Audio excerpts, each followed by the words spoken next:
Maraming salamat po, Ginoong Pangulo at sa ating pinunong mayorya.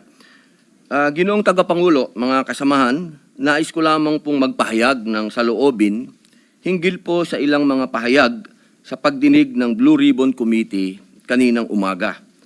Nalubhang nakakabahala po. Na tila nagpaparating na maari nating isang tabi ang umiiral na batas upang magbigay daan sa ikasisiya ng taong bayan.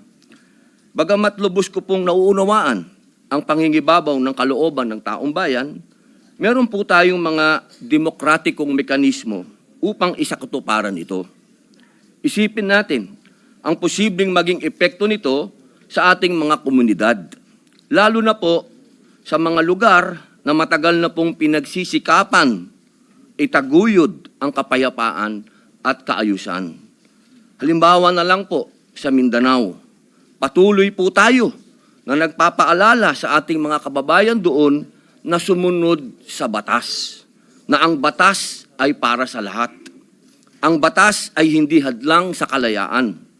Ito ang saligan ng isang sibilisado at maayos na lipunan. Ito ang nagbibigay sa atin ng proteksyon, nagtatakda ng ating mga karapatan, at ang nagpapanatili ng kapayapaan. Bilang mga mambabatas, tayo po ang dapat na unang tagapagtanggol ng batas, hindi ang unang lilihis. Hindi din natin dapat ipagsapalaran ang tiwala ng mamamayan sa ating mga institusyon at makibahagi sa pagpapalabo sa hangganan na tama at maling gawi sa tuwing may matinding suliranin na sumusubok sa ating diwa bilang isang nasyon. Kaya buong puso po akong nakikiusap, nananawagan sa mga opisyal ng pamahalaan at sa mga kasama po sa kapulungang ito. Hindi po pare-pareho ang sitwasyon natin. Hindi po pareho ang Luzon sa Visayas sa Mindanao. Meron po mga katulad natin na umiikot sa mga liblib na lugar at nagpapakilala po ng batas na dapat sundin. Napakalulungkot po kung ganito ang ating pagbibitaw ng mga salita na we can bend the law. Ipakita po natin na ang kalooban ng taong bayan ay maaaring maisakatuparan ng alinsunod sa balangkas na makaturungang pag-iiral ng batas. Yun lamang po. Maraming salamat po. Thank you, Senator Padilla. Senator Erwin Tulfo is recognized. Mr. President, the distinguished colleagues, just want to make a point of manifestation. I was the one who said this morning that sometimes we have to bend law. We don't have to. The point is, there's a Latin word that says, vox populi, vox Dei. The voice of the people is the voice of God. Now let me ask you, Mr. President, is our law higher than the voice of God? Is our law higher than the voice of the people? Mr. President, the law is supposed to protect the people. What we are asking, Mr. President, is the return of the value of good faith. I understand, Mr. President, what the gentleman from Pampanga this morning was saying, that it is not a requisite to return the money na kinuha po ng mga kontraktor, ng mga kumita po sa flood control project, Mr. President. Tama po yun, hindi po. At meron pong prosesong sinusunod tayo na kailangan sundin. Pag gumulong na yung batas, hayaan ang korte ang magsabi, Mr. President, tens of thousands of people went out last Sunday. Narinig ko po, hindi ko po alam kung yung mga kasama natin narinig. Narinig ko po yung sigaw ng taong bayan. Ibalik ang pera namin. Malinaw po. And I was asked by a reporter, by an interview, your comment. I said the message is loud and clear, Mr. President. Ayusin natin sa gobyerno ang ating mga trabaho iwasan po mahulog sa korupsyon.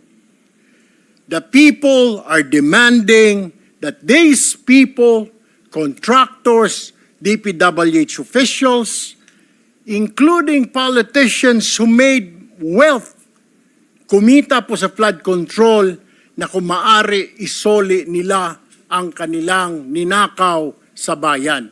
And I think that is the right thing to do. Ang problema kasi, Mr. President, kung susundin natin ang batas, alam naman po natin ang pagdinig sa ating bayan ay buwan at taon ang inaabot. Baka pagdating po sa dulo, wala na pong makuha ang gobyerno sa mga taong ito. My only point, Mr. President, is the people were asking, the people are demanding. Isole yung pera na ninakaw sa kanila. Meron po tayong batas. True enough, Mr. President, I don't disagree. There is a process. May proseso, tama din po. Paano naman po yung sigaw ng taong bayan? How can we pacify the clamor, the anger of the population, Mr. President? I have no answer. My only answer, Mr. President, is isoli po ninyo ang inyong ninakaw. No ifs and buts. Ang sinasabi lang po ng DOJ, kakausapin po nila ang mga taong ito. Kung pwede, isoli. Wala naman po sinabi ang DOJ. Ito ang batas, bawal po, kailangan ninyong isoli yan. The DOJ, the Secretary himself said, they will ask, but they will not force them. Depende, mas mabuti raw kung kusang loob nilang isurrender yung pera, Mr. President. Wala naman pong nagbabawal sa batas na magbalik ng ninakaw. There's no such thing. And alam ko pong meron tayong process, we have procedures. But my only point is, Mr. President, whether I'm right or wrong, I stand to the wishes of the public, of the Filipino people, ibalik ang perang ninakaw sa kanila. Period, Mr. President. Thank you, Mr. President. Thank you, Senator Erwin Tulfo. Senator Padilla is recognized. Opo. Ginoong Pangulo, napakaganda po ng mga punto na binitawan ng ating hinahangaan na si Senator Erwin Tulfo. Ngunit, alam niyo po, meron pong historical injustice na nangyari sa mga Bangsamoro. Kung ang usapin po natin ay sisingilin natin ang inang bayan sa mga utang nito sa Bangsamoro at hindi natin padadaanin sa batas, para saan po yung BARM law? Mapupunta na lang po kami sa gulo. Mapupunta na lang po ito sa paniningil na hindi. Ganito lang, kailangan magbayad. Kailangan ngayon na. Kailangan po dumaan tayo sa proseso. Ang atin pong saligang batas ay malinaw na nagsasabi na may due process. Kung argumento po natin, makikinig tayo sa sinasabing ngayon na. Teka muna po. Marami pong maliligaw. Katulad po ng mga kasama nating artista, halimbawa, sinasabi nila, kung ganyan, wag na tayo magbayad ng tax. Paano po ang gagawin natin? Papayagan po ba natin na mga artista ngayon wag na magbayad ng tax dahil yun ang boses nila? Yun ang voice of God? Yun ang voice of the people? Ang gusto ng mga tao, lahat ng tao ngayon ayaw na magbayad ng tax. Dahil sa nangyayaring ito. Ang gusto ko lamang pong linawin, Ginoong Pangulo, tama po, naniniwala po ako na ang tao'y galit na. Dapat lang po silang magalit. Marami nang talagang ghost project, ang dami na pong nangyayaring ito. Pero sana po, intindihin po natin din yung mga kababayan natin sa malalayong lugar na humahanap ng hustisya. Madami pong mga kababayan natin, katulad ng mga katutubo, na humihingi din po ng hustisya yan. Pero dinadaan po natin sa batas ang pagnanakaw sa kanilang mga lupain, ang pagnanakaw sa mga mineral resources nila. Pero lagi natin sinasabi, may batas tayong dapat sundin. Paano kung isang araw gusto din nilang ng anarchy? Gusto din nilang magkagulo? Gusto din nilang lumusob sa Malacanang, pumunta ng Mindiola? Yun po yung mga bagay po na dapat po natin ding isipin. Ako po'y hindi kontra kahit kanino dito. Ako po'y #1 supporter ng lahat nandito. Pero pagdating po sa usapin na tayo'y magkakaroon na naman ng pag-aaklas. 20 taon na po ako sa Mindanao. Alam po yan ng kapatid ko na si Senator Mig Subiri na umiikot dyan sa mga liblib na lugar para kumbinsin ng mga taong sumunod tayo sa batas. Yun lamang po, mga senador tayo. Gumagawa tayo ng batas. Ang batas kailangan sundin natin tayo mismo. Yun lamang po. Wala naman akong gustong sabihin kundi yun lang. Maraming salamat po. Senator Erin Tulfo is recognized. Mr. President, just last point. Hindi po kahit kailan nagnakaw ang Bangsamoro. To tell you, kung mga kasama po natin, 20 years na pong nag-ikot sa Mindanao, ako lumaki po ng Mindanao.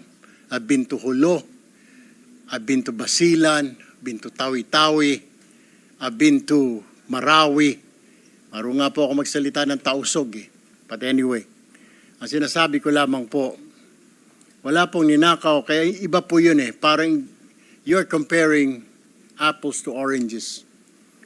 Yung Bangsamoro po, hindi po nagnakaw, kaya yung sinasabi na kailangan kasuhan or something, hindi po eh.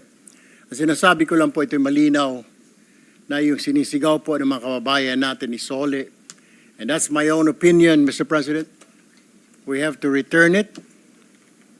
Kusa po, kung gusto po, kung sincero silang maging state witness, gusto po nilang mapasok sa Department of Justice, then siguro po, in good faith, Mr. President, isoli po nila yung mga nakuha po nila. That is all, Mr. President. I have no further statements. Thank you, Mr. President. Thank you, Senator Erwin Tulfo. Majority Leader.